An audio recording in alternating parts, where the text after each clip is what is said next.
Bonsoir à tous, chers amis. Nous sommes ce soir juste le début de la 30e Iloula du Rabbi. On sait que c'est une date importante. Une date importante, pas seulement parce que c'est la Iloula d'un tzaddik, mais parce que c'est la Iloula du Rabbi, qui est Rabbi, l'acronyme, comme on a vu Shabbat longuement, le Rosh Bnei Israël, qui veut dire la tête du peuple juif. Et c'est surtout la 30e Iloula qu'on va tout de suite voir, une date particulièrement importante. Rabbi l'a nommé plusieurs fois le fait que quand on a un chiffre 30, ça veut dire passer à une mesure sans précédent, avec des bénédictions sans précédent et sans commune mesure par rapport à comment c'était jusqu'à présent. On a un long programme, chers amis, ce soir. C'est rare que je suis là en général la soirée de la Iloula du Rabbi, alors qu'il y a des dizaines de milliers de personnes défilent sur l'Orel depuis Shabbat. Si Dieu veut, je serai là-bas demain. Mais je tenais absolument à ce qu'on fasse ce Fabringen ensemble, cette réunion chassidique ensemble, pour bénéficier de toutes ces bénédictions et comprendre la grandeur du jour dans laquelle nous nous trouvons ce soir. On va voir ensemble plusieurs vidéos magnifiques qui vont nous montrer comment et surtout quel message, qu'est-ce que la vie attend de chacun d'entre nous, même 30 ans après qu'il nous a quittés matériellement. Et comment le fait d'être attaché au Nassi, au maître de la génération, comme on a vu longuement Shabbat avec Korach, comment ça peut être bénéfique pour chacun d'entre nous. On a vu ça longuement dans un discours que la ville a prononcé ce Shabbat il y a 51 ans, dans lequel il a expliqué le fait que passer par la prière, passer par un tzaddik, c'est pas juste que tu pries à travers l'intermédiaire de quelqu'un qui peut t'aider dans tes demandes, mais c'est surtout court-circuiter tous les chemins et toutes les manières ou tous les échelons que si jamais tu aurais prié tout seul, tu n'aurais pas pu y arriver facilement, et à travers le tzaddik, tu peux en bénéficier. Donc il y a toujours plusieurs niveaux. Il y a le fait de pouvoir prier directement, il y a le fait de pouvoir prier à travers un tzaddik, par l'intermédiaire d'un tzaddik. Et il y a bien sûr aussi le fait de pouvoir prier le jour de la Iloula du tzaddik. Qu'est-ce que ça veut dire le jour de la Iloula? La Iloula d'abord, ça veut dire le jour de son décès, qui nous a quittés matériellement, mais ça veut dire aussi surtout le mot, on a vu ça à l'Akbar Omer, Iloula veut dire le jour de son mariage, et de la traduction mariage. Si on n'est rien avec un mariage, mais c'est le jour dans lequel la Chassidoute nous explique, et le Zohar nous dit que le jour que quelqu'un part de ce monde, tout ce qu'il a fait de son vivant dans cette génération monte de niveau en niveau, et avec ça, tous ses disciples et tous ceux qui sont proches de lui montent encore un cran, et de niveau en niveau, on s'élève. Donc c'est un jour propice dans lequel tout ce qu'il a fait de tout son vivant, parlant du Rabbi pendant plus de 90 ans, est présent, jaillit sur chacun d'entre nous. Et donc c'est un jour qu'on appelle, que le Rabbi lui-même il a nommé par rapport au Rabbi précédent, le Yom HaGadol VeHaKadosh, le grand jour et le jour saint, parce que c'est le jour de la Iloula, pas seulement d'un être humain, pas seulement d'un maître du peuple juif, d'un rave, mais ce qu'on appelle un Rabbi qui était le dirigeant de tout le peuple juif, comme on a vu plusieurs fois et à plusieurs reprises. Chers amis, on va commencer tout d'abord avec quelle est la particularité de 30 années. Dans Ézéchiel, chapitre 1, verset 1, là-bas, Ézéchiel dit la fameuse phrase Vaï Bishloshim Shana, le 30e année, le 4e du 5e mois, j'étais en exil sur un fleuve, et se sont déjà ouverts, le ciel s'était déjà ouvert, et j'ai vu des visions divines. On ne va pas rentrer dans ce qui était la vision d'Ézéchiel, on a vu ça dans l'Haftarah de Shavuot. On va voir par rapport à ce qui nous concerne aujourd'hui, le fait que la Bible écrit que la 30e année, la Mishnah, la Pirkei Avot, qu'on va lire ce Shabbat, le 5e chapitre, dit Ben Shloshim le corps. Quand quelqu'un il arrive à l'âge de 30 ans, il a une force particulière. La force de quelqu'un de 20 ans, c'est pas la même chose que quelqu'un de 30 ans, pas la même chose. 30 ans, quelqu'un il a toute sa force. Alors qu'est-ce que ça veut dire quand on arrive au chiffre 30? 30e Iloula veut dire que maintenant on arrive à toute sa force. Pas seulement tout ce qui a été fait jusqu'à présent a une importance particulière, mais 30 ans, on passe maintenant à un niveau totalement différent. C'est comme si j'ai dit, tu rentres maintenant dans la ligue des professionnels. C'est pas la ligue des gens simples ou quoi que ce soit. Voilà ce que je l'ai dit par exemple en 1980, pardon, quand c'était la 30e Iloula du Rabbi précédent. Il s'est exprimé en disant que comme on a dit qu'on est Vaï Bishloshim Shana, on est dans la 30e année, automatiquement on a toute la force particulière qui est en rapport avec ces 30 ans. À une réponse à quelqu'un qui avait organisé une soirée à Kronitz pour faire un Siyum du Gemara, il a écrit au Rabbi que j'ai fait une soirée sympa, sympathique avec quelques personnes et c'était Shabbat. Rabbi lui a répondu, c'est dommage que tu n'as pas fait comme je t'ai conseillé, de le faire dans un temps que les gens peuvent venir en voiture, en deux mots pas Shabbat, Parce que tu aurais pu faire ça avec une telle tempête, avec un tel bruit, adapté à 30 ans. 30 ans, c'est pas tous les jours que quelqu'un il fait 30 ans, c'est une 30e année. Le Tzemach Tzedek te dit clairement, encore une fois, que comme la Mishnah, elle vient, elle te dit, la Mishnah qui vient, qui te dit qu'on a, il y en a à un certain niveau, à 20 ans, à 30 ans, à 40 ans, que chaque 10 ans dans la vie d'une personne, des choses différentes se passent. La vie d'une personne à 30 ans n'est pas la même chose qu'à 20 ans, pas 10 ans. Chaque 10 ans, c'est quelque chose de séparé. Et quand on parle de 30 ans, c'est le chiffre 3. Le chiffre 3 veut dire que quand tu as deux côtés distincts, que tu as la bonté d'un côté et la rigueur de l'autre côté, on dit que la troisième sphira, qui est Tiferet et de l'harmonie, vient unir les trois ensemble. Une fois, c'est encore une fois particulière. Dans un discours, encore une fois, que Rabbi a écrit une lettre en 1950, le 25 Adar. Rabbi l'écrivait à l'époque par rapport à la Hilula de Rabbi Rachab, qui était le père du Rabbi précédent. Que chaque année, le jour de la Hilula d'un tzaddik, se réveillent des forces divines spirituelles, sans commune mesure avec ce qu'il y a toute l'année. Mais, quand on parle de 30 ans, puisque ça fait 30 ans depuis le 2 Nissan, à l'époque c'était depuis 1920 jusqu'à 1950, 30 ans, à ce moment-là, ça veut dire que la Bible est montée de niveau en niveau pendant 30 fois, 30 niveaux supérieurs. Et comme le Zohar nous dit qu'un tzaddik se trouve dans ce monde encore plus vivant que le temps qu'il nous a quittés, une fois qu'il est monté dans le monde d'en haut. Donc tout celui qui est attaché avec lui, il monte aussi de niveau en niveau. Il monte aussi de niveau en niveau, et quand on parle de 30 niveaux, c'est aucun rapport avec ce que c'était jusqu'à présent. Alors après, tu as des gens qui peuvent te dire, moi j'ai pas la capacité de le faire. Le 12 Tammuz 1957, c'était la 30e anniversaire, encore une fois les chiffres 30, de la libération des prisons du Rabbi précédent. Comme on parle plusieurs fois, le 12 Tammuz, c'est Dieu veut la semaine prochaine. Le Rabbi écrit que puisque c'est passé déjà à 30 ans, automatiquement on parle ici d'une force particulière, puisqu'on a cette particularité que ça fait 30 fois qu'on commémore cette date, on est passé à un niveau totalement différent. C'est pas comme tu passes de 27, 29, etc. Dans le même discours, la Bible parle en fait que puisque c'est 30 ans, d'un côté on va dire que les choses se répètent, très bien. Mais là, puisqu'on parle du fait qu'on parle que le tzaddik, Itpata, officiellement, il nous a quittés matériellement, ça c'est par rapport au sentiment humain. On ne voit pas le Rabbi matériellement, on ne peut pas le toucher matériellement, on ne peut pas l'aborder matériellement. Mais en réalité, on a le contact avec le Rabbi, avec sa neshama, avec sa force spirituelle, avec sa force divine qui est totalement différent que qu'est-ce que ça aurait été quand il était vivant matériellement. Alors qu'est-ce que ça veut dire pour nous? Ça veut dire pour nous comment on doit se renforcer encore plus, élargir encore plus, augmenter encore plus dans tout ce qui est notre manière de s'attacher au Rabbi, comme on a parlé Shabbat. Le Rabbi lui-même te donne les clés de comment le faire. C'était le Ayom Yom de 24 Sivan, dans laquelle le Rabbi écrit, puisque tu me demandes comment s'attacher à moi alors qu'on ne se connaît pas et on ne s'est pas vu. Par ça que tu vas apprendre ma Torah, tu vas apprendre mes écrits, grâce à ça tu vas pouvoir t'attacher avec moi.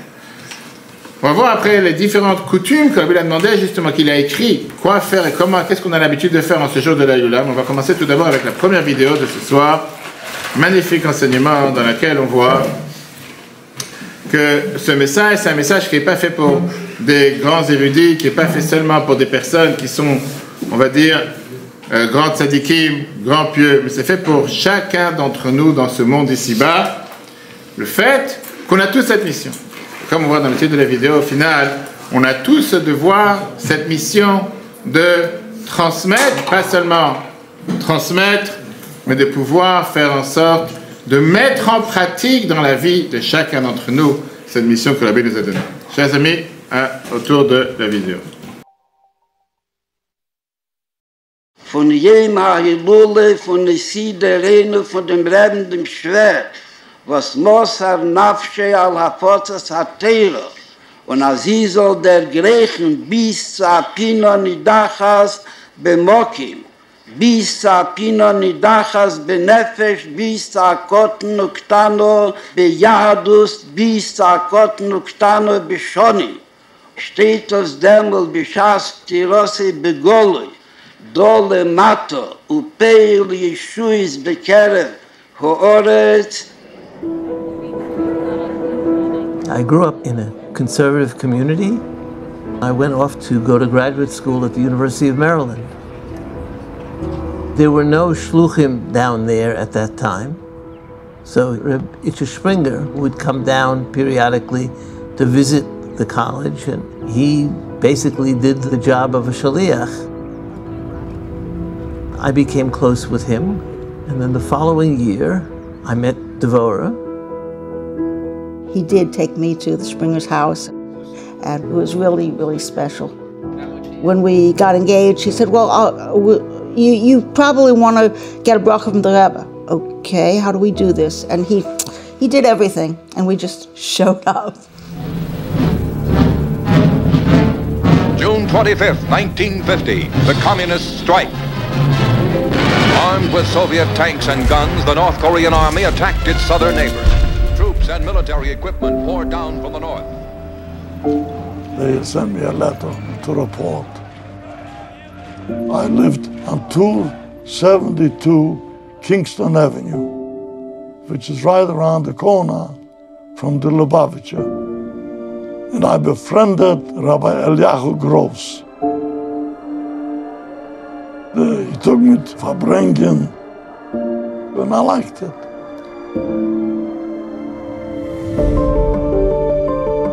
Before I was going overseas, I already had my uniform on, and Eliyahu Gross said to me, Bernie, I'm gonna have you meet the Rebbe, and the Rebbe will give you a blessing. NBC Television. Having been a secular NBC television producer, totally removed from anything Jewish, I decided to take a leave of absence from NBC to seek the truth, the meaning of life. I ended up in Brazil, and there I met a shlucha of the Rebbe, the daughter of the rabbi of Rio de Janeiro, Rabbi Blumenfeld. She started talking to me, and I suddenly saw it, and my whole life was changed because the Rebbe had sent a shlucha to the most decadent place in the world, Rio de Janeiro, Brazil. Und azei zeiche tafkide shal kol echad mi Yisroel, az soll lufton mit sich und mit der ganzen Welt, soll sein der Yakriv Korban la Hashem, nennt machen die Welt bechol in Yone Heula. Jeder lefi ma'amode und matzove, leide Jecheles und den Möglichkeiten, was man gegeben.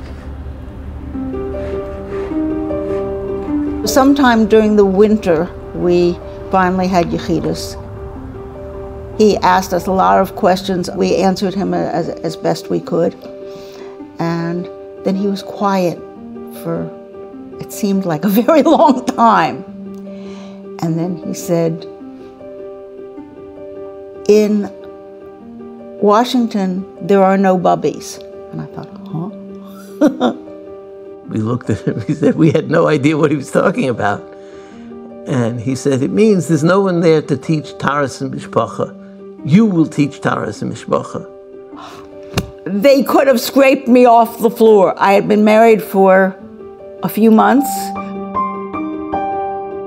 I had been frum for maybe a year and a half.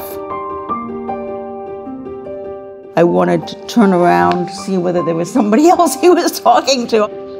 I had learned to do, I had not learned to teach. And so to refocus and say we have to teach was something of a shock to us.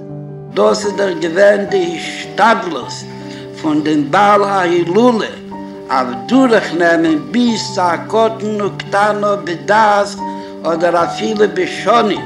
Als sie sollen wissen von Schlichusa und Baela, als a viele, als sie gefunden sich in Amai mit dem Matzo, was sie seinen Liatim an gegen Rabbim, bis noch weniger sind mehr nicht wie a Jochid. Soll wissen sein, als ist ein Elam Molle, und ist ein Rabbi, und sein Tafkid ist machen von dem Rabbi Matzibu, weil sie darf sein, nächstes verbunden mit Schleimus in Welt. I was encouraged by the Rebbe to be a speaker from the first moment that I met him. I have been able to go around the world for 40 years telling one story, the story of my life, how I changed from being a totally secular NBC producer to becoming a Hasidic wife and mother. you for all your lectures. Thank you. Much more respect. That's what happened. Thank you. And there was never a time that I passed by that he went, when did you speak last? When are you speaking again? Rabbi Groner, is Mrs. Resnick speaker? Can you arrange a speaking engagement for her? It was endless. That's right. Thank you. I'm going to California to give a speech in Carlsbad. It's near San Diego. But not a speech, a singular. No.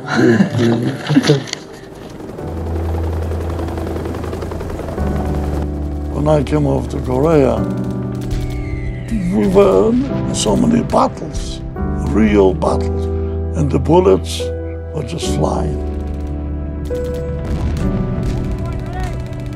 It was very frightful, very frightful. He wanted to have contact with me, the Rebbe. So I wrote to him, and the Rebbe answered me. My dear Bernard, I was pleased to receive your letter. I was glad that you described the Seder in Korea. They brought troops, Jewish boys from other units, and we had the Seder in the tent. It was a little surprising, the Rebbe writes, that you do not mention anything about your personal contact with your friends in matters of Yiddishkeit. For while influence by good example is effective often enough, it is necessary to make it a subject of conversation whenever possible. I'm looking forward to your next letter. Milachatchile ist gegeben geworden und beschaffen geworden die Welt in Asami Neifen, kedei Ayid beseif kol Haderis, und gefindt sich in Apino Nidachas Bisman oder Bemokim, soll sich nicht schrecken vor der Welt und wissen, als der Emisser Balabos von Kol Oelam Kule, kedei der Nefesh Achas mi Yisrael bechol Mokim, und bechol Zman soll memale sein Schlichusei Boela. What about the lectures? In June, I'm going to Lyon and Tunis. In June? June, I have. Until June? No, have he you invited no me. job to that? You'll make one. You make it? Okay. Very much blessed. Have Thank good you. news. It's been a remarkable story that has changed the lives of so many people. People have stopped working on Shabbos, people have gone to the mikveh, people have taken on remarkable acts of kindness just because of having heard the story. Very much. How your lectures were gracious? Baruch Hashem, it was wonderful and Sfat, it was especially successful, and I promise to do that. Als ik geht durch Schleichim Shona, in der Emes Alieni wird demelt Ashinui, Shelei Be'erech Ashinui Niflo, Legabe Dalis in der Jahrzehten Midi Shona B'Shona.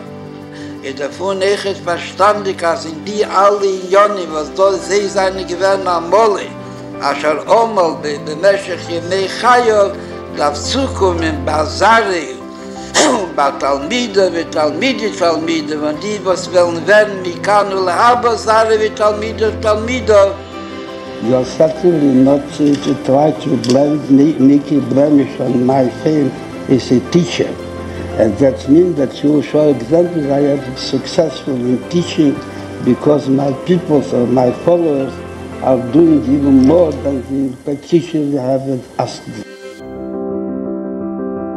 He changed my view of Yiddishkeit, that we had to go beyond ourselves to show other Yidden the joy of Yiddishkeit, the beauty of Yiddishkeit, and that was what we should focus on. We made a lot of warm impressions on people who we kept up with for decades. It was something very special that I never would have volunteered for, but if the Rebbe said, "You can do this," okay? Das bringt Arop, als wir Kitzu verranen und Scheichne Joffer, wo Besecham der Baal Ayilule, zusammen mit Zare, wo sie seinen Bachai. Allah es kam, aber kam und die, wo sie seinen Machai Chaim, seinen Maschpia und Nefis Yadus bis wie Wasser und Bechol Mokin, Shiodo Magaz, und gehen zusammen zu der Kras HaGyulo HaMitis VaShlemo und im Heilo Beyomeinu Mamosh. To influence all the Jewish people to the big task. But nevertheless, every Jew has the power to do so because he is going with the help and blessing of God Almighty Himself. Il vient nous expliquer justement quel est le rôle et qu'est-ce que ça veut dire qu'un tzaddik est toujours présent malgré qu'il nous a quittés matériellement. Rabbi Yehuda Hanassi, qui était l'auteur de la Mishnah, c'est celui qui a forgé, si on peut dire, la vie juive à son époque. Il est listé parmi les premiers comme Moshe Rabbeinu, comme Maïmonide, que leur impact a un impact jusqu'à nos jours. Qui était Rabbi? Rabbi Yehuda, celui qui était l'auteur de la Mishnah. Il a vécu 100 ans après la destruction du deuxième temple. Et il était, si on peut dire, la perfection dans tout. Il était avec un arbre généalogique très important. Il était un grand dans la Torah, un grand érudit. Il était aimé sur le royaume de l'époque. Il était très riche. Il venait des descendants du roi David. Ça, c'était sa famille. Il venait de la famille de Rabban Gamliel, qui était parmi le Sanhedrin, qui était le tribunal à l'époque. Il était un grand érudit dans la Torah. C'est lui qui a formé tout ce qu'on a comme Mishnah aujourd'hui, qui est le livre de base de la Torah orale. Il était très aimé par l'empereur à l'époque, le César de Rome, Antoninus. Il était aimé parmi les nations du monde. Et c'était des moments difficiles après la destruction du temple. Et sa force et sa puissance, elle a amené beaucoup d'aide à toutes les souffrances de l'époque. Il était très riche. La Gemara Gittin, page 59, nous dit que depuis Moshe Rabbeinu jusqu'à Ravashi, on n'a pas trouvé quelqu'un qui avait dans sa personnalité la grandeur et la Torah au même endroit, comme Moshe Rabbeinu et Rabbi Yehuda Hanassi, l'auteur de la Mishnah. C'est-à-dire que depuis qu'on a reçu la Torah, jusqu'à la fin du temps des Amoraïm, ce qui nous ont donné la Gemara, on n'a pas trouvé quelqu'un qui était aussi grand comme ce Rabbi Yehuda Hanassi, qui était soit grand dans la Torah, soit grand dans la richesse, qui était énormément important. La Gemara Ktuvot nous raconte longuement sur les derniers jours de la vie de Rabbi Yehuda dans ce monde. Rabbi était très malade. Et les sages, ils ont décidé de faire un décret pour pouvoir demander à tout le monde, un jeûne, pour prier pour lui, pour qu'il puisse guérir. La Gemara nous raconte que ce jour-là, les Chachamim ont décrété, la Gemara Ktuvot 104a, 1. Tout celui qui dit que Rabbi est mort, il sera poignardé avec une épée. La Gemara nous dit. Tout celui qui va venir et dire avant que Rabbi nous quitte, qu'il est déjà décédé et donc ils vont affaiblir les bénédictions et les prières que les gens vont prier pour qu'ils puissent rester avec nous, il devra être poignardé avec une épée. La Gemara. Maintenant, le Shita Mekubet, qui est un commentateur de la Gemara, nous explique qu'en réalité, le décret, il était que même après que Rabbi nous a quittés, ça sera interdit de dire que Rabbi nous a quittés. Parce que les prières peuvent le faire revenir à vie. Malheureusement, le peuple juif a continué à prier, et les prières sont arrivées jusqu'au ciel. Et le Satan, ce qu'on appelle l'ange du mal, n'a pas pu enlever Rabbi de ce monde. Il n'a pas pu enlever son âme. La servante, celle qui travaillait dans la maison, elle a vu sa faiblesse et ses grandes souffrances de servante quitter de ce monde. Quand il travaillait tellement dur pour pouvoir mettre cette filine et mettre son talit, elle a décidé de faire quelque chose. Elle a pris un bocal qu'il y avait en argile dans la maison, elle a jeté du toit par terre, un bocal en argile qui tombe par terre, qui se casse en plusieurs morceaux. Ça a fait du bruit dans la maison de Rabbi qui s'est arrêté de la prière, et le moment où il s'est arrêté de la prière, son neshama est parti, parce qu'il n'était pas en train de prier. Les Chachamim, ils ont envoyé les sages Bar Kapara dans la maison de Rabbi pour voir c'est quoi la situation. Il a compris ce qui s'est passé. Il a déchiré son habit, comme on a l'habitude, malheureusement, que Dieu nous en préserve quand quelqu'un il a décidé de déchirer un habit. Et il a dit la fameuse phrase Nitzru arelim et amtsukim venishba aaron hakodesh. Qu'est-ce que ça veut dire Nitzru arelim et amtsukim? Qu'ils ont gagné arelim dans la bataille entre les anges, ça c'est les arelim. Et les metsukim, c'est les tzadikim d'en bas. Les anges d'en haut, ils ont gagné. Qu'est-ce que ça veut dire? Ils ont gagné, qu'ils ont réussi à faire venir Rabbi chez eux et qu'il n'a pas pu rester chez nous. Alors, quand les sages l'ont envoyé pour savoir ce qui se passe, il a dit cette phrase, il a dit je ne comprends pas, qu'est-ce qui s'est passé? Rabbi est mort? On a dit tout à l'heure qu'on n'avait pas le droit de le dire. Donc il a répondu, la Gemara nous dit, ça c'est vous qui le dites, c'est pas moi. Il fait passer le message, on n'a pas dit quoi, comment. Ok. Maintenant, le rabbi te demande la question, il y a quelque chose qui ne va pas ici. Plusieurs points qui ne sont pas clairs.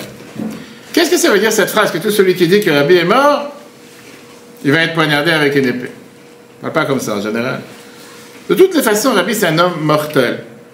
C'est un être humain en chair et en os, qui ne va pas vivre éternellement. Et donc de toutes les façons, un jour ou l'autre, on devra le reconnaître qu'il nous a quittés.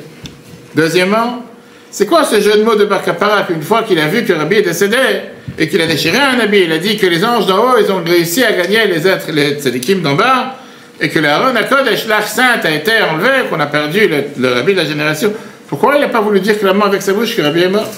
Et c'est quoi ce jeu de dire, c'est vous qui l'avez dit, c'est pas moi? Et troisième plus importante question.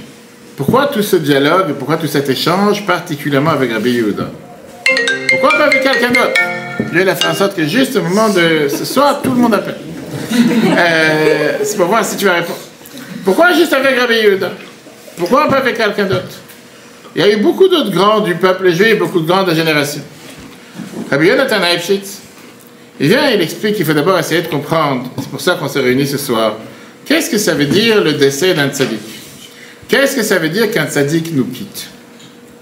Et on va voir ça comment le rabbi nous explique ça, parce que c'est tellement riche pour la compréhension de pourquoi nous sommes réunis ce soir et pourquoi le jour de la Yula d'un tzaddik est tellement puissant et tellement important. Les Chachamim, ils essaient de te faire comprendre le message, ne pas appeler ça avec la connotation négative. Qui veut dire, quand toi tu vois que le corps du rabbi est enterré dans la terre, je ne sais pas dire j'ai eu la chance, mais j'étais présent le 3 Tammuz 94 quand le rabbi nous a quittés. J'étais présent à l'enterrement, etc. Et quand tu vois que de tes yeux, la vie matérielle du rabbi s'arrête, et donc dans ta tête, il y a la conception qui est que maintenant le rabbi appartient au passé. C'est vous qui le dites, c'est pas moi qui le dis. Quand tu dis que quelqu'un il est mort, c'est un mot que tu ne peux pas employer quand tu parles d'un rabbi. Pourquoi? C'est vrai que sa neshama, elle est montée dans un monde en haut. C'est vrai que maintenant son corps il est plus présent parmi nous. Et c'est pour ça que d'après la Charona des lois, vous dire le Kaddish, déchirer un habit, etc. Mais son âme, elle est toujours attachée avec son corps qui est enterré dans l'endroit où il est enterré, et elle est, grâce à ça, en train de prier et être attachée avec toute sa génération pour prier constamment pour le bien-être de sa génération. Comme on verra tout à l'heure, une magnifique lettre en anglais que la Bible écrit sur l'importance du Yoel. C'est que la spécialité de qu'est-ce qui se trouve dans cet endroit-là. Et donc, le décès d'un tzaddik, le fait qu'un tzaddik nous quitte, ça crée un grand défi à nos yeux matériels. Du fait que d'un côté, il n'est pas là physiquement, pas se voiler la face. De l'autre côté, il est encore plus présent qu'avant. C'est-à-dire que ça me demande de vivre dans deux mondes. Pas être bipolaire comme certains ici, mais ça demande du fait que d'un côté, on doit vivre dans un monde matériel et spirituel à la fois. Et tu vas me dire, mais d'où tu le sors? Et c'est-à-dire en deux mots, qui a le pouvoir? Le peuple juif, c'est un peuple qui vit entre deux mondes. Que tu veuilles ou pas. Ça ne veut pas dire qu'il faut faire et ça comme certains, par rapport aux élections. La réalité, elle est que la Torah, elle te dit, le rabbi te dit, c'est pas nouveau. On a vu déjà ça avec deux personnages dans la Torah. Et on en a parlé plusieurs fois pour voir sur le Torah.fr. Le premier personnage, c'était Yaakov. Deuxième personnage, Moshe. Yaakov, la Torah, quand elle te parle du décès de Yaakov, qu'est-ce qu'elle te dit? Vayigva, vayasef alamaf. C'est pour dire, il s'est éteint et il a rejoint son peuple. Et la Torah ne dit pas ce qu'elle dit sur Abraham et Yitzhak. Vayamot Yaakov, que Yaakov est mort. Simplement, la Torah dit ça sur tous les autres. Viens la Gemara Ta'anit 5b. Et la Gemara te dit, Yaakov Avinu Lomet. Yaakov Avinu n'est pas mort. Pourquoi? Mazaro Bachaim, Afu Bachaim. De la même manière que sa descendance est vivant, lui aussi il est vivant. Dire qu'un tzaddik nous a quittés, il ne les a pas quittés, sa descendance est présente. Et dans beaucoup de discours, en 1966, en 1968, le rabbi explique que le fait que sa descendance est vivante, à travers la descendance vivante, le rabbi est toujours vivant. Et l'inverse, que comment sa descendance peut être vivante? Grâce à ça qu'on va avoir plusieurs histoires, parce que le rabbi est vivant. Personne n'a rêvé il y a 30 ans, que 30 ans plus tard, Chabad sera à un niveau à telle puissance internationale, à des centaines de fois plus que qu'est-ce que c'était en 94. Sur chaque coin de la planète, des shluchim qui sortent sans arrêt. Si le 3 Tammuz 94, il y a 30 ans, il y avait peut-être 1000 shluchim dans le monde. Aujourd'hui, tu en tiens à 6000. Non, il n'y a pas un coin dans la planète où il y a des juifs, ou pas encore des juifs qui... Chabad est présent. Et surtout, l'aura du rabbi, la Torah du rabbi, qui est répandue de niveau sans limite. Qui aurait pu croire il y a 30 ans que ça aurait continué avec une telle force, une telle rigueur, une telle vigueur, et ça va de mieux en mieux, de plus fort en plus fort, alors que logiquement parlant, matériellement parlant, s'il n'y a pas un guide matériel, ça ne peut pas tenir. C'est comme si je te dis une entreprise que le patron il est parti, et que l'entreprise elle continue à marcher de mieux en mieux, de plus en plus forte, de plus en plus puissante, 30 ans plus tard, sans patron. Ça n'a pas de sens. Matériellement parlant, ça ne veut rien dire, c'est pas possible. La Gemara continue en te disant, quand on parle de Moshe, Vayamot Moshe, Moshe il est mort.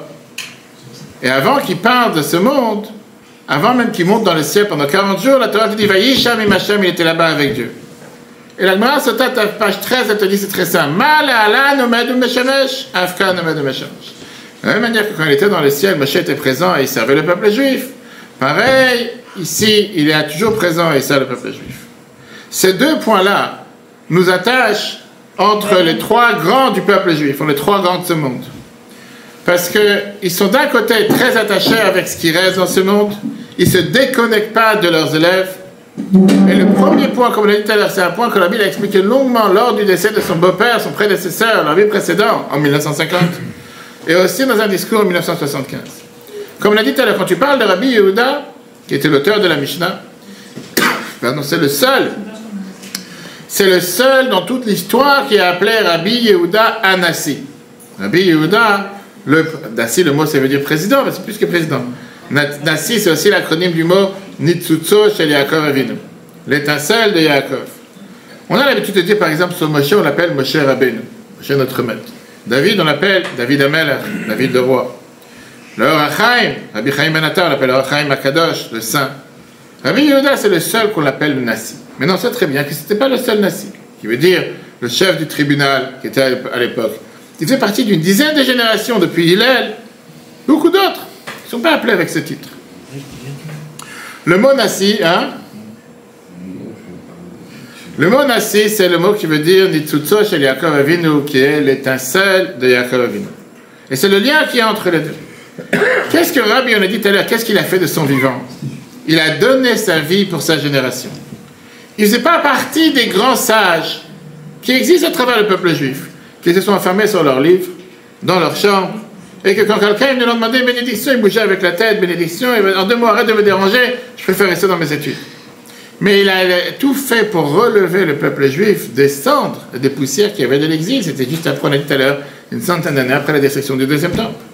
Ça s'est exprimé dans sa Torah, ça s'est exprimé dans sa manière, comment il a dans ses affaires communautaires. Dans sa Torah, c'était le premier qui a pris sur lui le rôle de faire ce que personne n'a fait avant, d'écrire ce qu'on appelle la Torah orale. Que jusqu'à son époque, elle n'était pas écrite. Prenons cette période de 1500 ans, depuis qu'on a reçu la Torah au Sénat en 2448, jusqu'à l'époque de Rabbi Yehuda. Pas un seul mot a été transcrit en écrit de ce qui a été considéré la Torah orale. Pourquoi? Il y avait une règle qui disait Dvarim shebe'al peh ata rasha lekodvam. Les choses qui sont orales, tu n'as pas le droit de les écrire. Ça, c'était la manière de garder, on va dire, les codes secrets de la Torah entre les sages, et s'assurer que ça ne tombe pas dans les mains de gens qui sont des non-érudits. Mais Rabbi, il a vu l'exil qui grandit. Et il a dit que le peuple juif commence à se disperser à travers la planète. Et il a vu que si jamais on ne va pas le transcrire, la Torah va être perdue. Il a mis en application ce qu'on dit, et la sot la shem et faire autoratecha, que quand il y a des fois des choses particulières à faire, on n'a pas le choix que de rompre les bases qu'on a toujours mis en application. Il a décidé d'organiser les paroles de nos sages dans la Mishnah. Et comme ça, il a fait en sorte que jusqu'à nos jours, on a ce qu'on appelle la Torah orale.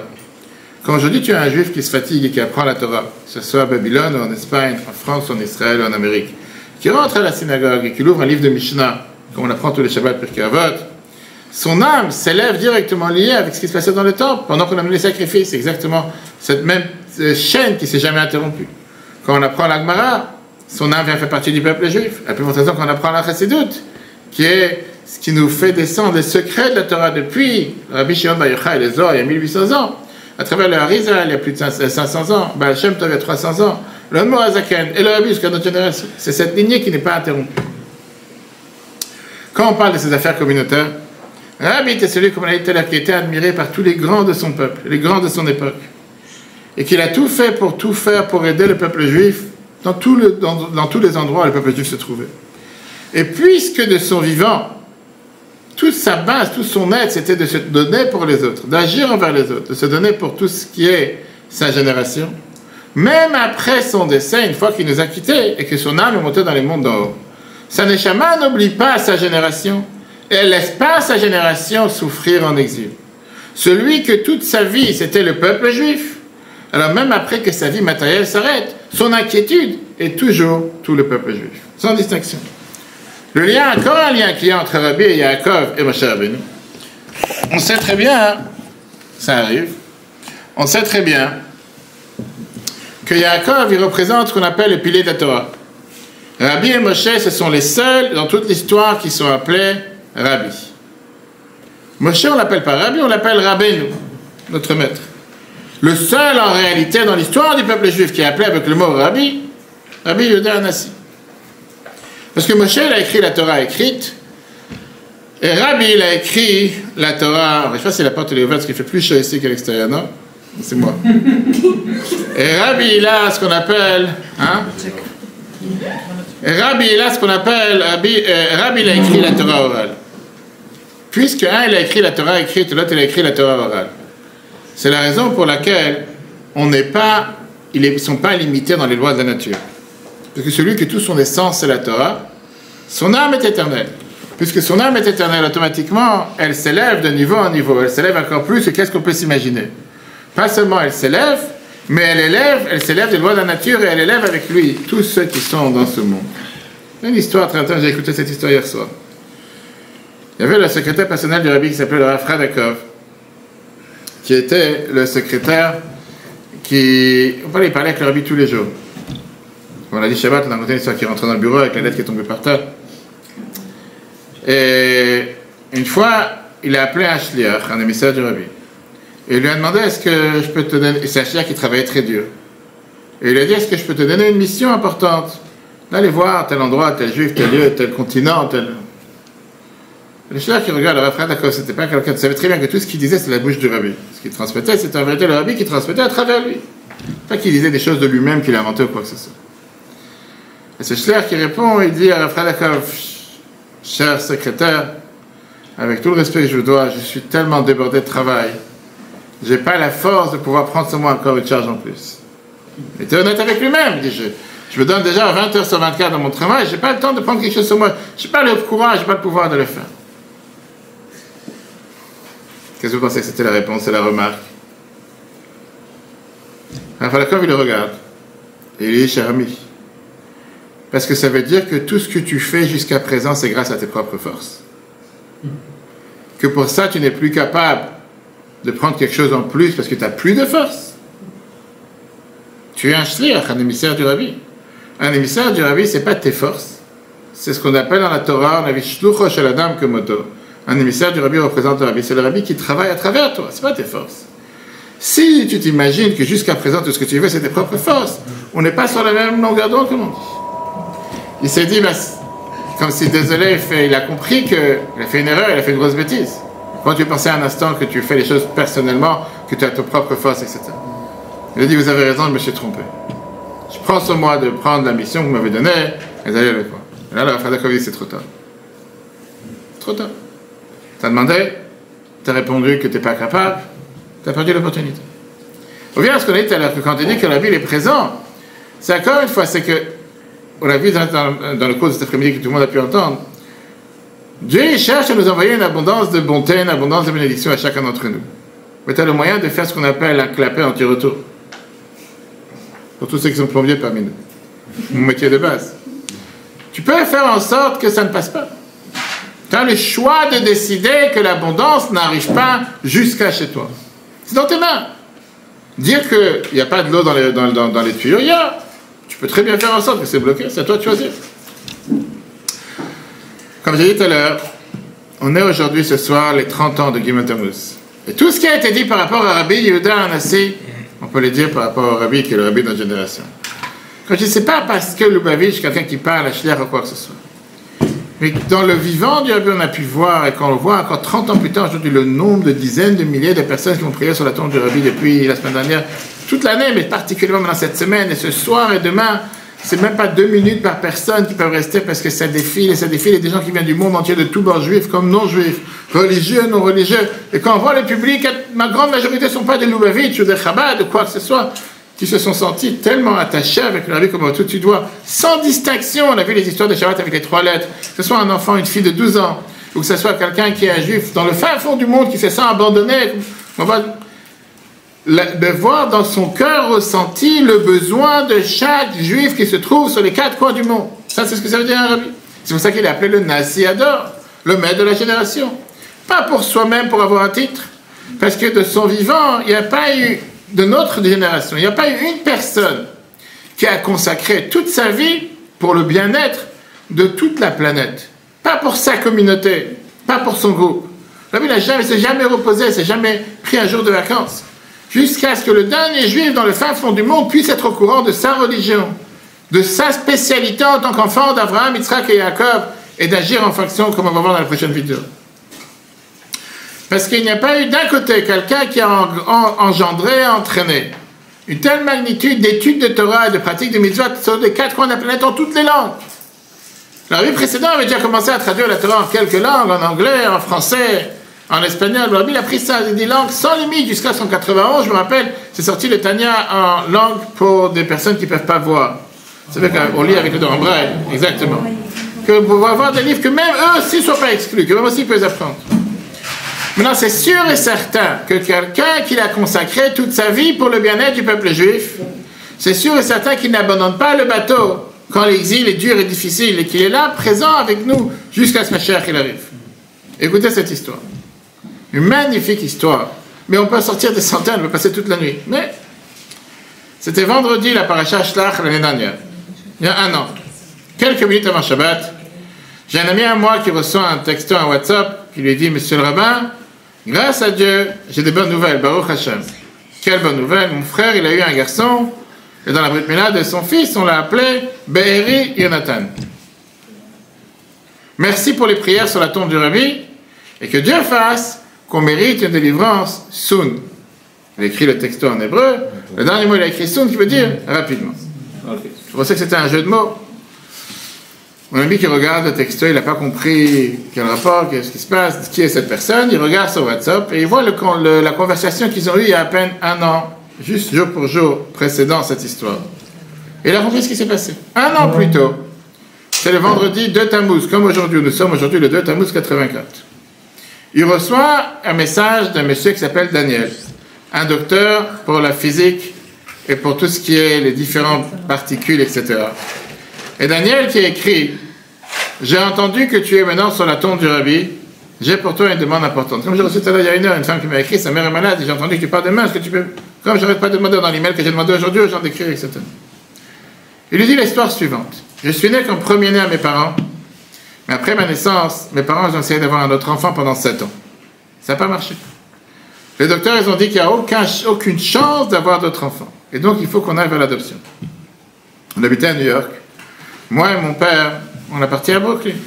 Il y avait la longue queue qu'on attend dans les dollars du dimanche qui durait des heures et des heures, qu'on a pu voir dans toutes les vidéos. Et donc j'ai demandé, qu'est-ce que je peux demander au rabbi? J'ai dit, je vais demander d'avoir des jumeaux. Si déjà, comme on dit. Dieu l'a voulu donner les tables de la loi, on dit. Le peuple juif, il a demandé combien ça coûte. Il a dit, c'est gratuit, il a demandé 2. C'est ça qu'on a reçu 2 temps. D'accord. Mais quand je suis arrivé voir le rabbi, j'ai oublié le mot jumeau. Je ne savais pas exactement comment m'exprimer. Donc j'ai dit au rabbi, je veux 2 frères. 2 frères. Le rabbi m'a béni. Mon père, il a demandé au rabbi quand. C'est-à-dire que ça tombe du ciel, quand tu vois dans le rabbi, tu as les 2 jumeaux qui arrivent dans un paquet comme ça. Et le rabbi, il a répondu soon. Une seconde. Mon père, il demande encore une fois, mais quand? Et le rabbi, il dit soon, soon. En anglais, ça veut dire bientôt, bientôt. Ce même mois, ma mère, elle a eu un garçon. Elle a eu mon frère, qui s'appelait Eli Menachem. Quelques mois après sa naissance, elle est tombée enceinte encore une fois. Et elle a eu un autre garçon qu'elle a appelé Jonathan Mendel. À chaque fois, aux 2 garçons, elle a voulu diviser le nom du rabbi pour les 2. Le premier l'a appelé Menachem, le deuxième Mendel. Les 2 enfants sont appelés son nom du rabbi. Jusqu'à là, tout va bien. Magnifique, et les réponses, le mot de rabbi, l'histoire n'est pas finie. 21 ans plus tard, où tout était tellement heureux, s'est passé une énorme tragédie. Jonathan était en train d'aller à la yeshiva Mitzperimon, qui est dans le sud en Israël. Il a été tué dans un accident de la route sur le Kvish 6, l'autoroute qui transperce aujourd'hui Israël à aller-retour, à côté de Yad Binyamin. C'était un coup très très dur pour nous. Parce que déjà, ils ont attendu beaucoup d'années avant d'avoir cet enfant, et finalement, il a été tué. Mais on a essayé de tout faire pour continuer la vie. Il y a 2 ans et demi, mon deuxième frère s'est marié, celui qui reste, Eli Menachem. Il n'arrive pas à avoir des enfants. On a essayé différents médecins, différents moyens, il ne réussit pas.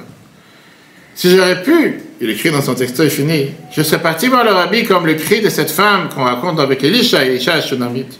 Adoni Isha Elokim al techazev veshifratech. Maître, mon maître, homme de Dieu, ne déçois pas ta servante. Parce que je t'ai demandé 2 frères. Le petit, il a été tué, et le grand, il n'a pas d'enfant. Vous rappelez toute l'histoire jusqu'à présent.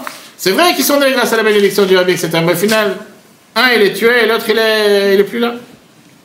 Et donc, il termine en disant, Monsieur le rabbin, puisque vous êtes maintenant sur la tombe du rabbi, le jour de la Hula du rabbi, est-ce que vous pouvez mentionner nos noms sur la tombe du rabbi? J'ai dit, bien sûr que oui, avec les quelques lettres, comme j'amène à chaque fois quand je vais chez le rabbi, j'ai les lettres de tout ce qu'ils écrivent, et que je dépose sur la tombe du rabbi. Passe pas 1 an, et là, il m'écrit que maintenant, ils ont un bruit de Mila dans la maison. Quand j'ai demandé est-ce que je peux propager ce miracle, Daniel, il dit, bien sûr, à condition que cette année, quand tu vas sur la Hula du rabbi pour Gimel Tammuz, tu me mentionnes encore une fois pour voir encore un enfant. Ça, c'est l'histoire. J'ai encore une fois, je dis, c'est une histoire parmi des milliers. On a vu le nouveau livre qu'on a fait sortir, le Betravet 77, les 45 nouvelles histoires qui sont sur le OL, que j'espère que tout le monde a pu déjà lire depuis le gala, sinon, important de le lire, surtout ce soir et demain. Parce que ça donne la compréhension qu'on a affaire avec ce rabbi qui s'inquiète pour un juif, mitzperimon. Il ne pas, c'est pas un juif rabbin, c'est un juif. Jusqu'à présent, on a parlé sur l'éternité de la vie de ce qu'on appelle les maîtres du peuple juif, qui influencent tous ces descendants qui sont ici-bas. Mais la réalité, elle est que c'est aussi à l'envers. Parce que la Gemara l'a dit tout à l'heure, Mazaro Bachaim, Afou Bachaim. De la même manière que sa descendance est vivant, lui aussi il est vivant. Qui veut dire, quand on voit ses élèves qui sont attachés et qui continuent à grandir et à avancer même après le décès du rabbi, c'est la meilleure preuve que le rabbi il est vivant, c'est la source d'étonnement de tout le monde, inclus de ses élèves. Comme j'ai dit tout à l'heure, 30 ans sont passés depuis ce jour noir, c'est pas un jour de fête. Naturellement parlant, après 30 ans qu'un chef d'entreprise a quitté l'entreprise, la boîte elle est fermée, refermée, 3 fois fermée, ça ne marche plus, il n'y a plus rien. À l'époque, aujourd'hui, il y a sur plusieurs sites internet rabat, ils rejouent les différents articles ou différentes, comment on appelle ça, les interviews à la télévision israélienne qui avait le 3 Tammuz 94. Aujourd'hui, je les écoute depuis quelques semaines. À les écouter, c'est pas à pleurer ou à vomir. Tu t'éclates de rire. Mais à l'époque, quand tu entendais ce que ces gens disaient, ils ont raison. Il n'y a pas une personne qui n'a pas, on dit, fait un éloge sur Chabad, comment c'était. À l'époque, il était déjà très très grand. Les gens venaient voir le rabbi du monde entier, etc. Mais à l'époque, ils ont tous dit, ça va durer encore 1 mois, 2 mois, 3 mois, ça va s'estomper, ça y est, ça va partir comme beaucoup d'autres choses. Mais là, on voit que c'est la seule entreprise dans le monde qui continue à grandir sans la direction physique, matérielle dévoilée de son dirigeant. Encore plus que qu'est-ce que c'était de son moment vivant. C'est un exemple. En 1994, il y avait dans les premières classes qui rentrent à l'Yeshiva en Israël 100 élèves. Aujourd'hui, il y en a 500 qui rentrent chaque année. Si en 1994, il y avait 1000 shluchim dans le monde, aujourd'hui, il y en a 6000. Je ne parle pas de tous les centres, etc. Avec une telle puissance qui n'arrête pas de croître sans limite tous les jours. C'est quelque chose qui ne peut pas se passer matériellement. Logiquement, ça n'a pas de sens. C'est seulement parce que la Gemara te dit que de la même manière que de son vivant, il était au maître de Meshamesh. Il servait le peuple juif. À plus forte raison aussi aujourd'hui, malgré qu'il nous a quittés matériellement. Dans la paracha Vayeshev, on a vu plusieurs fois l'histoire avec ce fameux jeune juif délinquant à l'époque, entre guillemets, qui avait été capturé, qui avait été vendu par ses frères pour aller en Égypte, Yosef, et qu'il est tombé dans la maison de Potiphar, que la femme de Potiphar voulait avoir des rapports avec lui. Et qu'au final, il s'est enfui à la dernière minute, et la Torah, elle dit le mot Vayemaen, il a refusé. Un jeune de 17 ans, qui a su ne pas tomber à la tentation, et à la dernière minute, il s'est enfui de la maison, avec ses habits dans ses bras, pour ne pas tomber avec la femme de son maître. D'où un enfant orphelin, brisé, écarté de toute sa famille, à l'âge de 17 ans, qui n'a rien à perdre, il n'y a pas de caméra cachée, il n'y a rien. Personne n'aurait été au courant de ce qu'il fait. Il n'a qu'à gagner. Comment il a pu se tenir avec une telle force? Torah te dit que le mot Vayemaen, il est écrit aussi juste avant.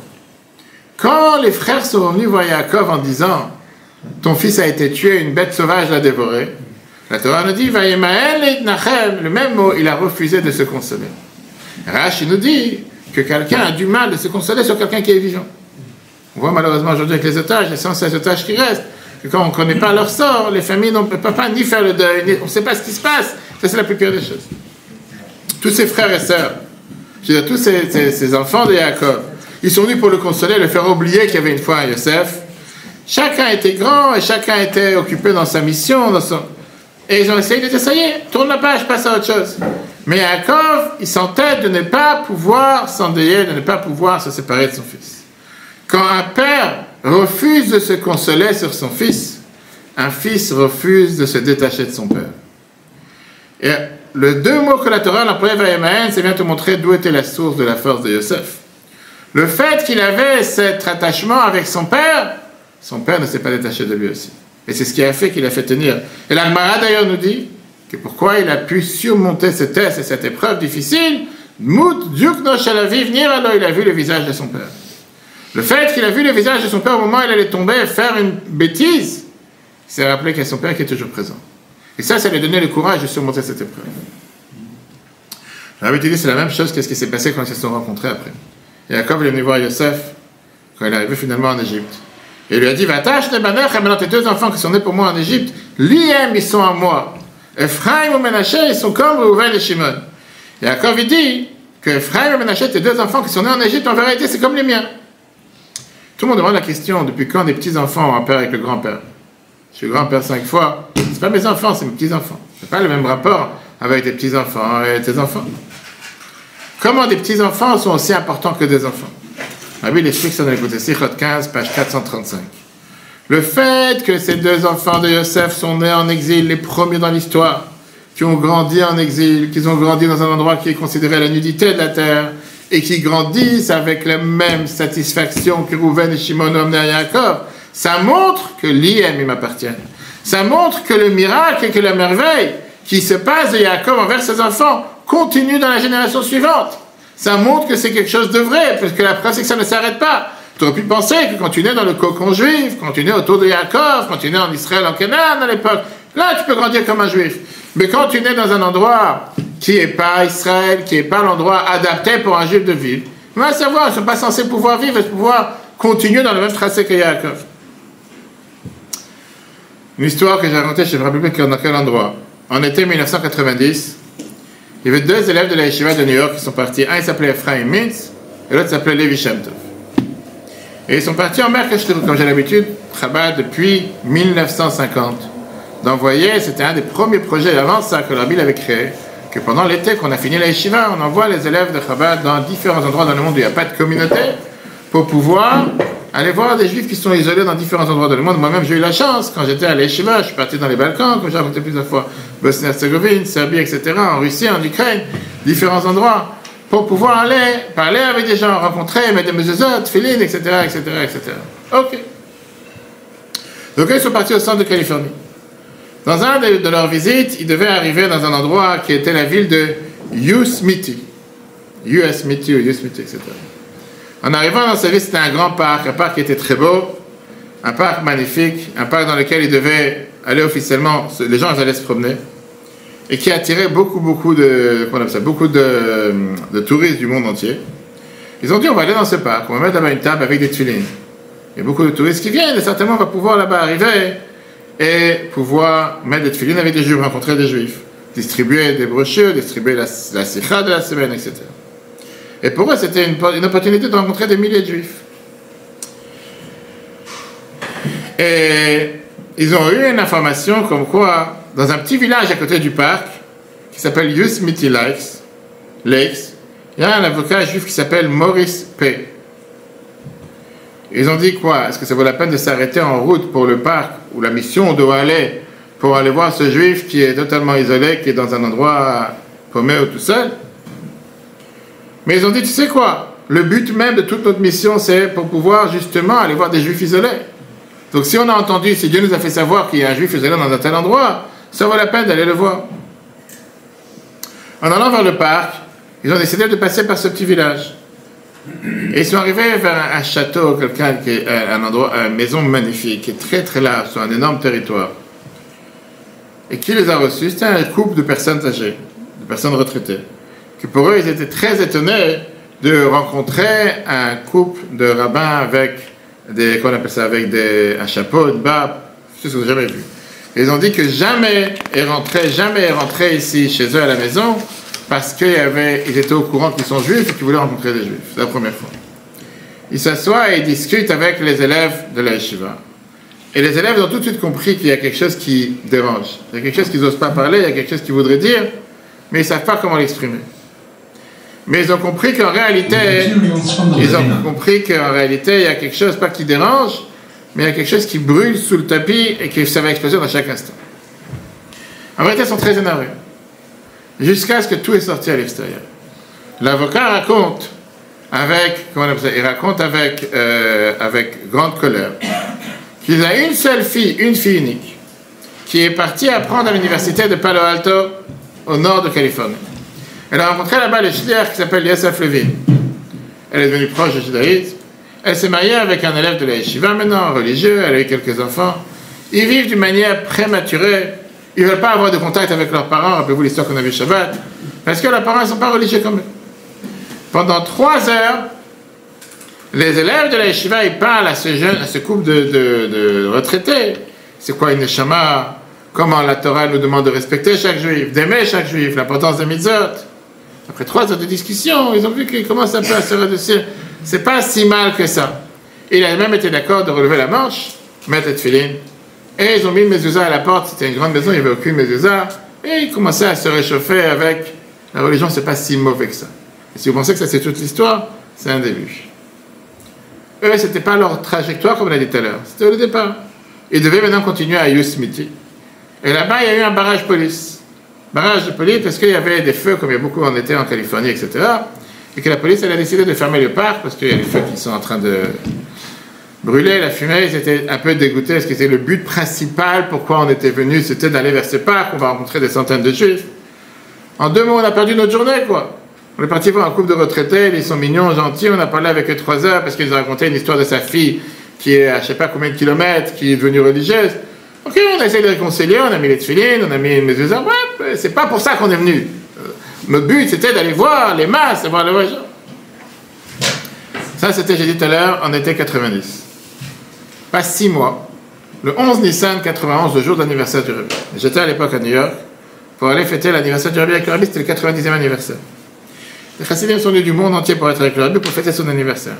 Ce même Ephraim Mintz, il était un élève de la yeshiva, et il y avait une grande soirée organisée pour l'anniversaire du Rebbe, etc. Et comme on est dans les fabriques en général, il y a plusieurs personnes qui prennent la parole, qui racontent des histoires. Quand tout d'un coup, un des shluchim de Pittsburgh, il se lève et il dit, je voudrais vous raconter un miracle que j'ai vécu, moi-même, pas que je suis dans une histoire avec le Rebbe. Chez nous, on a une famille d'une personne qui a fait tchouva, qui s'est rapprochée à la religion. Que la mère de famille, elle est en difficulté, elle est en combat avec ses parents. Elle ne s'entend pas bien avec ses parents. Son père, c'est un grand avocat, qui est très très riche, et qui habite en Californie dans un coin paumé. Mais puisque lui, il n'était pas du tout adapté, il n'était pas du tout prêt à accepter le changement que la mère, elle a fait, la fille, c'est la mère de famille, il a décidé de rompre le pont avec elle, il a décidé de ne pas rencontrer ses petits-fils, ses petits-enfants. Et bizarrement, dernier été, en été 90, la fille a décidé que la situation doit changer. Mais elle ne savait pas quoi faire. La fille, elle habite Pittsburgh. Les parents, ils habitent en Californie. Elle se sent que ça lui dérange. Comment ça se fait qu'elle n'a pas de contact avec ses parents et qu'ils ne connaissent pas les petits-enfants, etc. Elle décide d'écrire une lettre au Rabbi. Et elle écrit au Rabbi, elle écrit toute sa vie. J'ai grandi comme une fille non religieuse, non pratiquante, avec mes parents, etc. Et elle écrit au Rabbi, voilà la situation actuelle, que je n'ai pas de contact avec mes parents, peu importe pour les raisons, elle écrit tout ce qu'on vient de voir. Et elle demande au Rabbi une demande. Que Dieu fasse que notre famille se réunisse. Je ne sais pas encore combien d'années mes parents ils seront vivants, etc. 2 semaines après qu'elle a écrit au Rabbi, ça c'est les shliach de Pittsburgh qui racontent, apparaissent dans la maison de ses parents 2 élèves de Merkeshut qui se battent en mission pour aller rencontrer des juifs dans les endroits paumés. Ces élèves, ils sont partis là-bas par hasard. Ils sont au courant de rien, ils ne connaissent pas l'histoire de la fille, ni Pittsburgh, ni rien. Et ils ont fait un tel impact sur le père, que le père a dit, si tous les religieux sont aussi sympas que vous, c'est certainement que mes petits-enfants sont aussi assez sympas. 3 mois plus tard, après l'été au mois de Kislev, il y a 2 mois, les parents, ils ont tapé à la porte de leur fille à Pittsburgh. Ils ont dit, on voudrait commencer une nouvelle page. Tournez la page de ce qui s'est passé jusqu'à présent. Qui c'est qui est en train d'écouter l'histoire? Le Ephraïmite, qui était présent, c'est lui qui était dans la maison du père. Il entend l'histoire et il se dit, regarde qu'est-ce que ça veut dire être un émissaire du Rabbi. Tu as, toi, avec ta grosse tête, que tu imagines, je vais dans tel endroit, je vais révolutionner le monde, je vais aller voir telle chose, je vais dans ce parc, il y a des milliers de visiteurs, parce que je vais avoir des centaines de personnes qui vont venir, il faut mettre filine, etc. Et Dieu, il fait qu'au même moment, il y a la police qui te bloque, il n'y a rien à faire dans ce parc, tu perds ton temps. Au départ, il pense qu'il va aller voir comment on appelle ça, qu'il va aller voir un couple de vieillards qui est dans un petit village à côté du parc. C'est pas pour ça qu'il est parti, qu'on lui a fait pas savoir au passage que ce couple il est là-bas. Il a dit, je vais aller, pourquoi pas. Il va là-bas, il perd son temps à parler avec 2 vieillards, qui lui prennent la tête avec ses histoires de grand-mère. Mais après 3 heures de discussion, il dit, bon, viens, on met les tefilines. Viens, on a mis mes ça. Il raconte l'histoire avec sa fille. Il n'est pas au courant qu'au même moment, la fille a écrit à des dizaines de milliers de kilomètres, je ne sais pas combien de temps, au Rabbi pour demander que la situation avec... Et que la Rabbi te joue les pions dans le monde. C'est comme si tu joues aujourd'hui avec des Legos.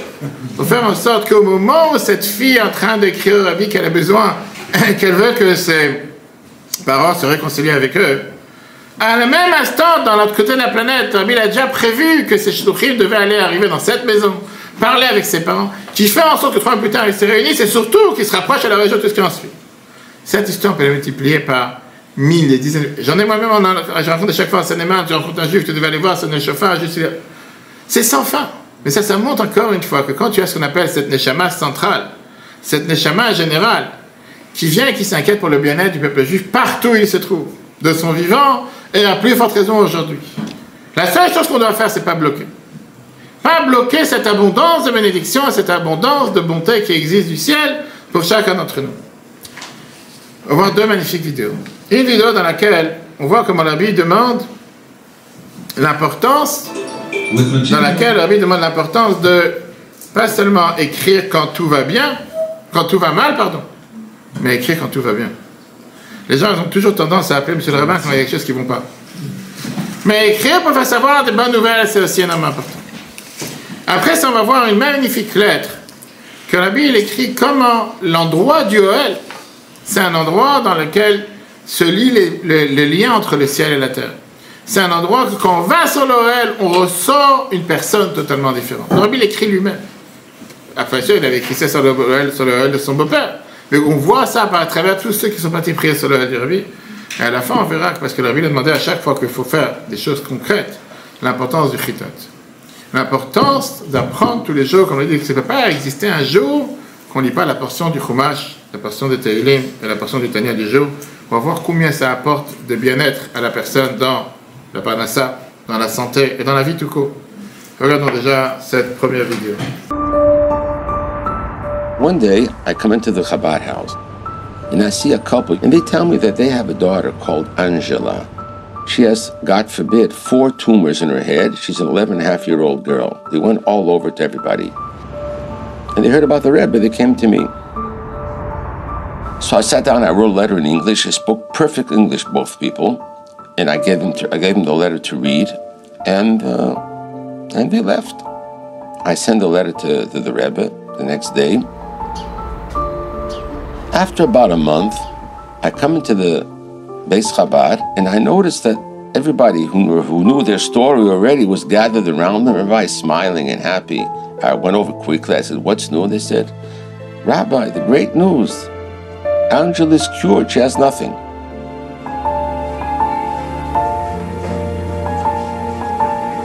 The 12th of Tammuz, I went to New York, that's the end of June.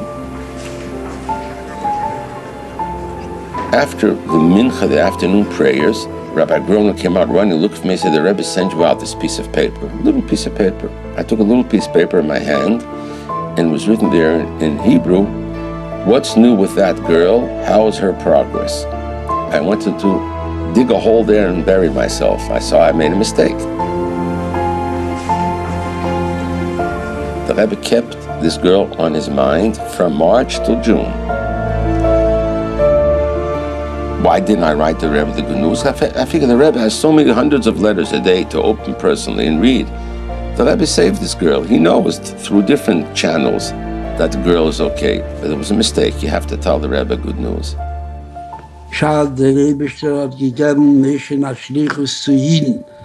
Und danach hat gewählt, kommen zu gehen Menschen und hat übergegeben dem Rebesten, was ist die Schlichus auch, ist auch im Ganzen nicht verstandig.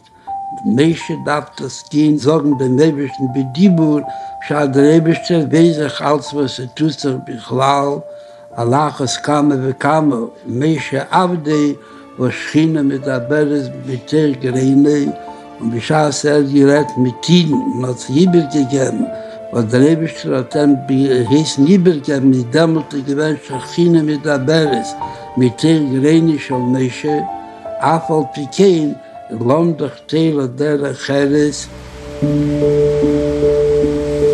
Remember once, my grandfather received a letter from a nephew whose name is Menachem Mendel, that when he was, during the war, when he was captured, he was marched with others and a German soldier, whatever it is, hit him with the butt in the head, and he fell down. After the war, he came to Eretz Yisrael. He started to get terrible headaches, and the doctors established that he has to have a very, very critical operation. And they wanted them to know that the result of the operation can be either or. Either, if it's not successful, then he's going to be a living vegetable the rest of his life, or it'll go and it'll be okay. I came and asked the Rebbe for a bracha for Menachem Mendel. A few months later, one time when the Rebbe was coming up, I held the door. The Rebbe all of a sudden turns to me and he said, "Was macht Menachem Mendel ben Chana?" I didn't know what the Rebbe was talking about. And he asked me, "Was macht Menachem Mendel ben Chana in Eretz Yisrael? Was gewesen mit der Operation?" So I said, as far as I know, my grandfather told me that the operation was a success. So the Rebbe said to me at that time, "Wenn es da schwere Neues, kommt man es mit dir. Wenn es da gute Neues, ist man nicht mit dir." Wir lange gesehen mit gerade Geschäften, das sind das alles im besten Ordnung. Ja, das ist im besten Ordnung. Am Schalten nicht, weil wir wissen, dass es gut ist. Weil das ist eine Sache, die bekomme ich eine Idee. Jetzt habe ich ein Zeichen, aber viele ist gut. Ja, das ist ein guter Beschluss.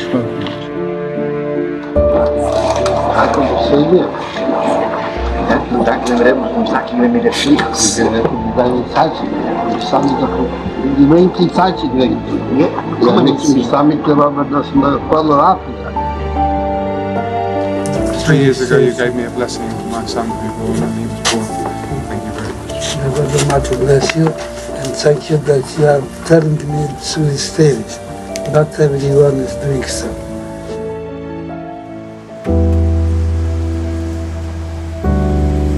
When my father became ill in the 60s, all that could be offered him was a new and very controversial surgical procedure in Paris. Before he would undergo such a dangerous and unsure course of action, he decided to go to see the Rebbe. He was in there for at least an hour and a half, if not 2 hours. My father came out. His words are, the Rebbe restored my betochen in life, my emunah. There was no talk of surgery anymore. He made what was to the family a totally miraculous recovery. My father was so grateful to the Rebbe that a year later he went back. He felt so strongly that the Rebbe literally had saved not just his life, but being a husband and a father, he had saved a family. And he went back and he thanked the Rebbe. Der Rebbe war sehr stark, touched mit. Hat der Rebbe gesagt, das zu der Rebbe zu. Heimrichkeit hat mir gesagt, als der Rebbe das gesagt, der Mann. Als der Mann hat mir gesagt, ich wollte gewollt sein. My parents got a message saying that if they ever go back to New York, the Lubavitcher Rebbetzin would very much like to meet them. She explained to them that she had been intrigued to meet the people who had bothered to come back simply to say thank you.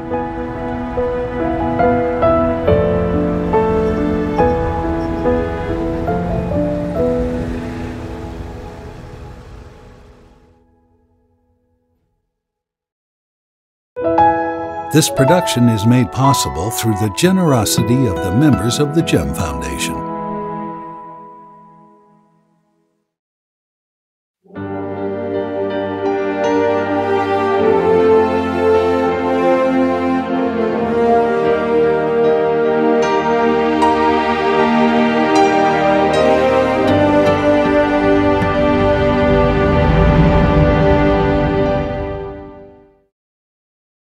Der Rebbe, der Baal HaHilule, der Nossi der Schwer, ist rausgefahren von Russland, wo demut ist hier gewesen in der Nähe von Baal Korchach. Wie hat gesagt, kam Piyomim, hat demut gesagt, Riebe von dem Gwul, als wie bald, dass do a Gwul Gashmi, a Hefse Gashmi, sollen verdrufen nicht nispol werden, und mit weiter stehen bei Kishor wie gewinn früher. Und wie sie da bei Arichus in die Dvorim Shebiksav in die Brief, was geschrieben, und noch mehr in Dvorim Shebalpe, was damals gesagt Balpe.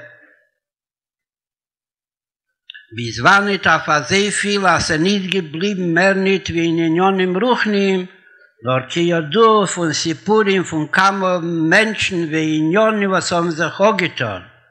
Durch dem Reben, dem Nossi, bei Jesi, Meiver, Ligwul, Mikan, Afal Pi, wo das hat gedacht sein, jede, die Stadles von ihnen, was gefühlt sich dort in Al-Assar, in Mokim Gashmi. Was demult ist gewähnt, den Schome Melubeshes und Mugbeles, in Aguv Gashmi, was a viele bei Azadik ist, das Echit Aguv, was Tefis Mokim Gashmi, und von deswegen je beschaß der Ried wird gepasst. Aber der Gwul soll ihm nicht mafsig sein und soll weiter stehen bei Kishur. Und nicht nur der Kishur soll gehen von ihm zu den Jiden, mit welchen seine Gewinn seine Edere rübergefahren dem Gwul. Nur reiche der Kishur soll können nun gehen von sie zu ihm. Afalpi, was sie seine nicht bedarge Schelei. Und bei sie ist Mokim bepeil, a Mafsik und Marchik vechulhu, und hat das gepeilt, der Fun lernt noch, als alderich wie bei jenem Baal Korche von Arisfahren von Russland, hat das dann noch nicht gestärkt zu dem Kescher.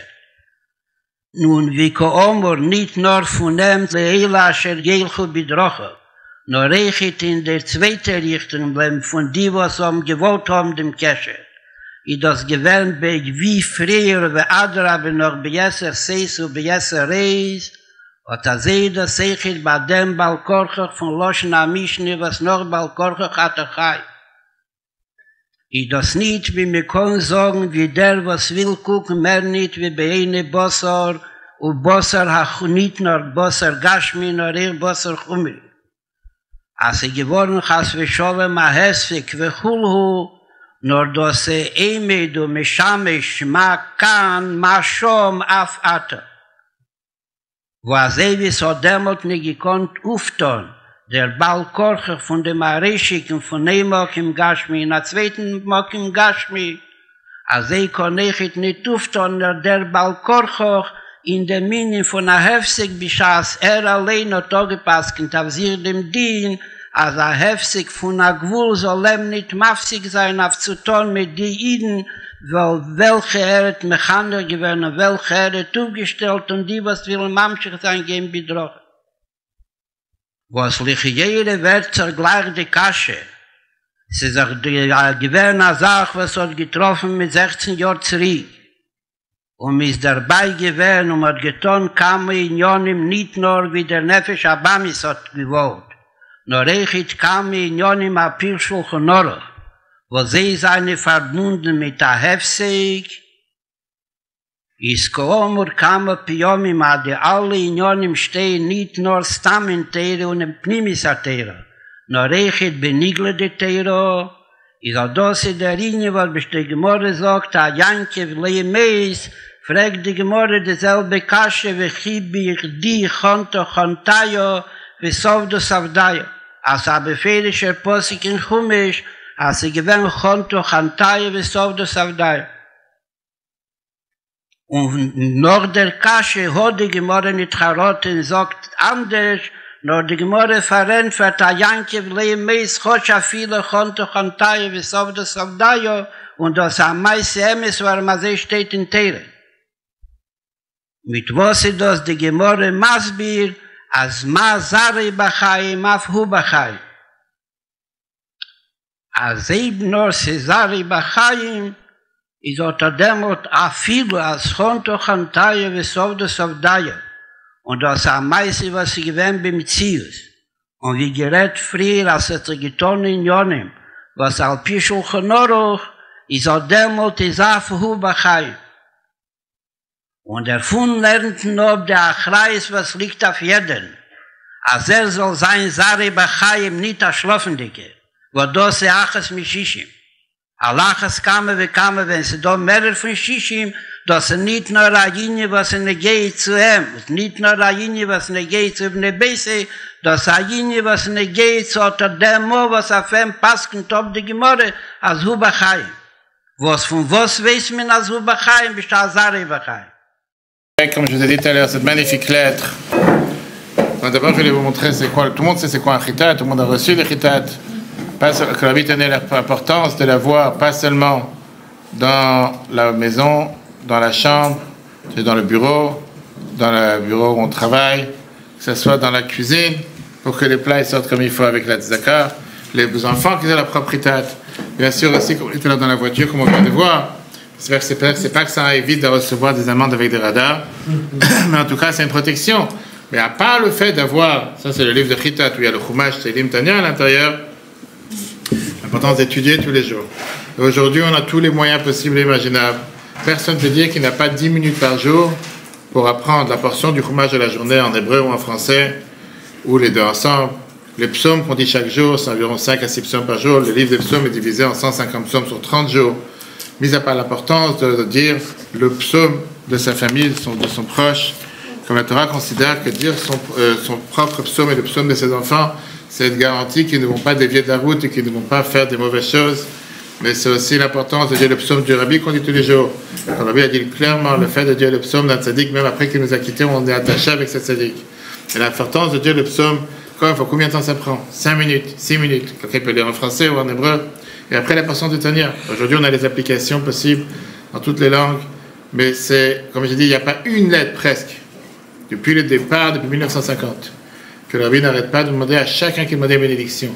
Le Rabbi lui écrivait Bétar, je suis sûr, le Rabbi parlait toujours en positif, je suis sûr que tu fais attention et que tu gardes la takana, cette demande d'apprendre tous les jours les 3 études quotidiennes. Jusqu'en 84, on a vu lancé la campagne de Rambam, d'apprendre la mitzvah du jour. Tout le monde a reçu le livre, la mitzvah de Nachemedel, justement le fait de, en une année, apprendre toute la Torah. Mais on ne peut pas se permettre, et ça c'est le moyen, comme on l'a dit tout à l'heure dans la Yabiyam, que l'Hébreu écrit 24 Sivan, surtout un jour que c'est le jour de la Yula du Rabbi, qu'on doit méditer, c'est dire comment je renforce mon attachement au Rabbi, comment je puisse pas seulement être un demandeur, pas seulement être un receveur de bénédiction, mais comment je me renforce moi-même. Et la meilleure manière, comme le Rabbi lui dit lui-même, c'est en apprenant la Torah, en mettant en application ces demandes qu'il nous demande à chaque fois et à chaque fois.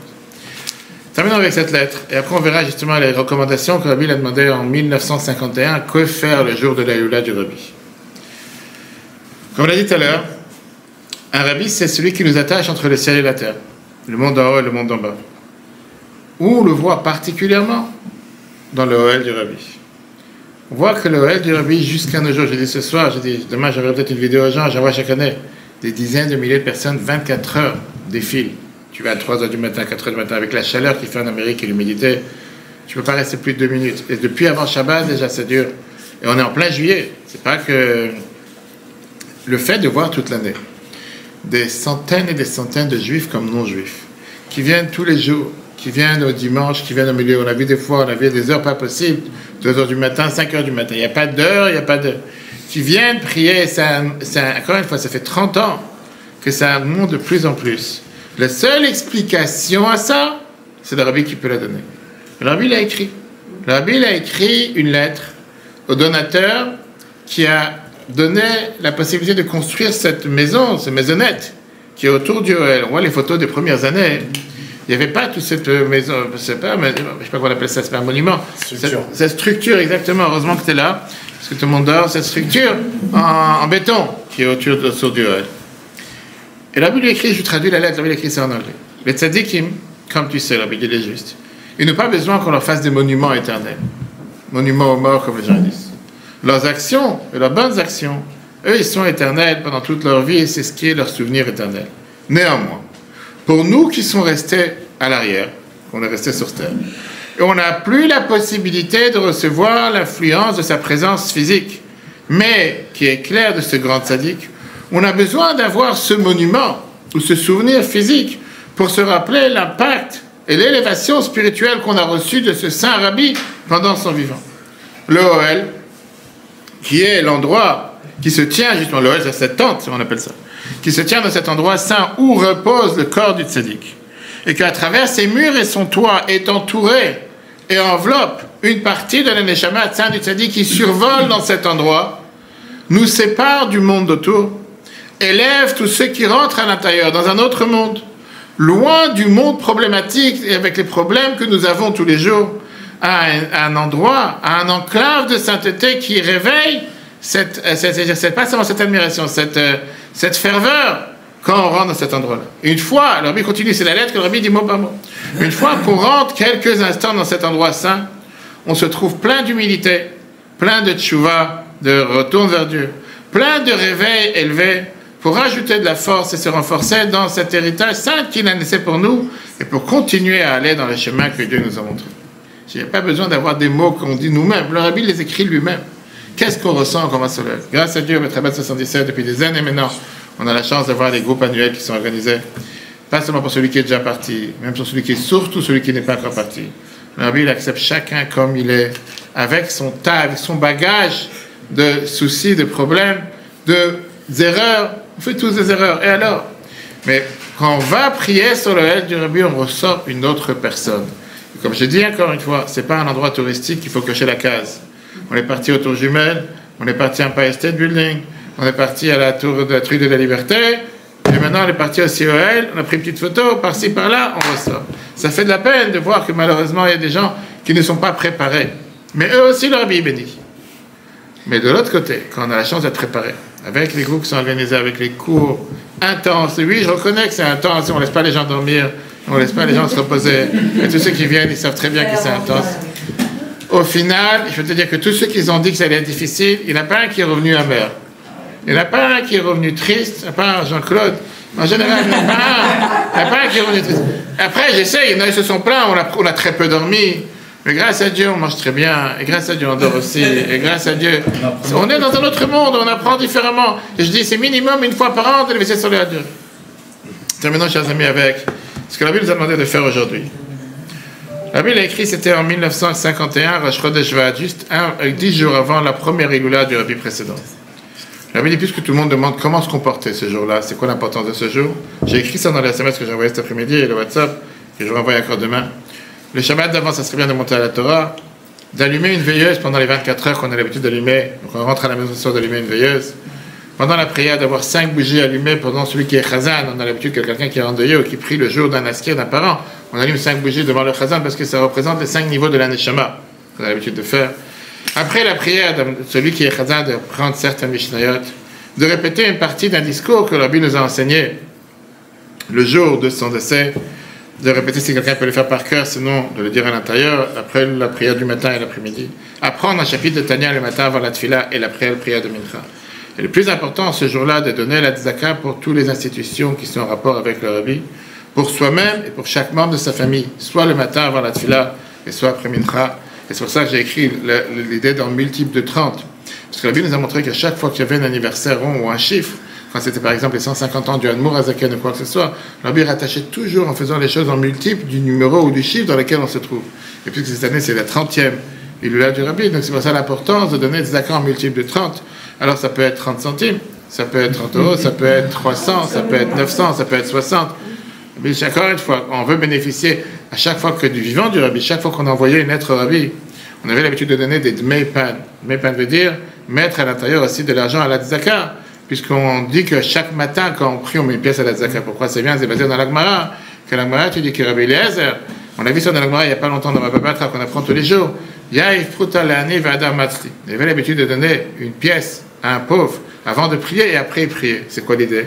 L'idée, elle est justement, pourquoi on dit Arenim Mekabel avant la prière le matin, que par ça que quelqu'un y prie, par ça que quelqu'un il donne la tzedaka, tu penses à quelqu'un d'autre avant de penser à toi. Dieu dit, puisque toi tu as pensé à quelqu'un d'autre, non, je vais exaucer aussi tes prières.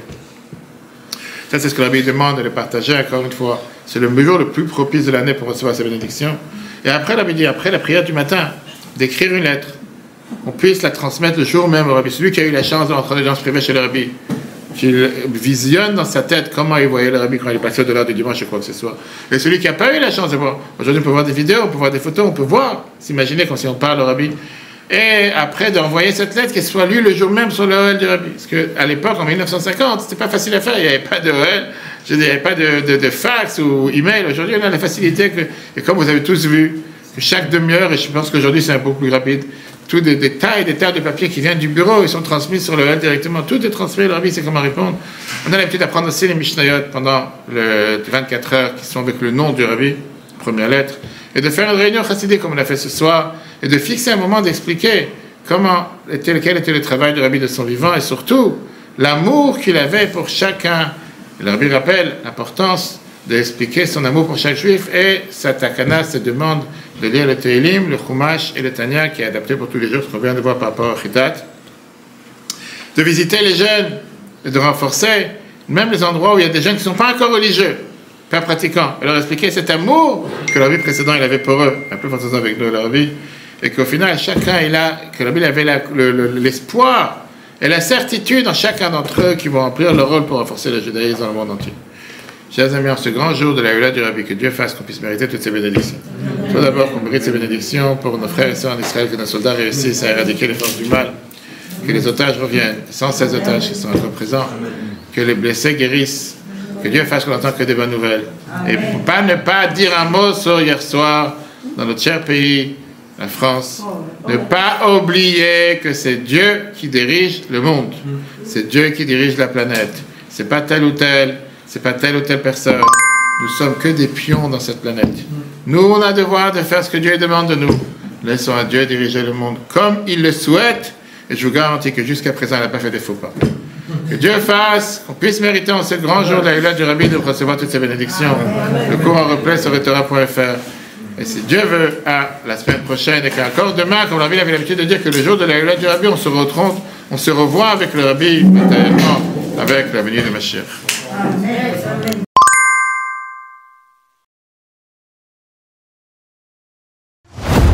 Eutora.fr, la Torah en live. Ce cours est proposé par Eutora.fr. Pour nous aider à continuer à diffuser les cours de Torah, vous pouvez faire une petite contribution sur notre site www.eutora.fr dans l'onglet « Faire un don ». Retrouvez-nous aussi sur les réseaux sociaux.